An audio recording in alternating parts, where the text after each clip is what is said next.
সমস্ত ছাত্রদেরকে আজকে পুরস্কার দেওয়া হবে। তাদের মধ্যে থেকে 5 জন: মোহাম্মদ বেলাল, আব্দুল্লাহ আল আনসারি, মোহাম্মদ রাহাত, মোহাম্মদ মাইনুদ্দিন। মাশাআল্লাহ মাশাআল্লাহ। তাইও পুরস্কার ভালো লোক আইও না তাইও। আমার নাম আসেনি। এরা ভালো, এরা ভালো।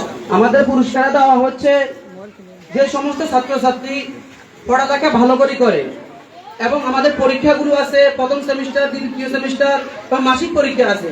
এই পরীক্ষাগুলোতে যারা ভালো ফলাফল করে আমরা তাদেরকে পুরস্কার দিই।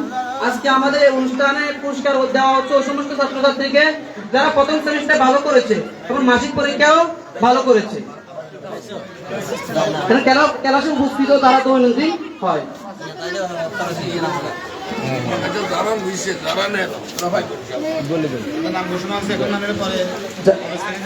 নাম যাদের ঘোষণা করা হয়েছে এদের মধ্যে থেকে অনেকে দেওয়া যাচ্ছে সামনে আসে নেই, এদেরকে পরে দিয়ে দেওয়া হবে হেফজোখানা থেকে। তোমরা হেফজোখানা থেকে নিয়ে নিও।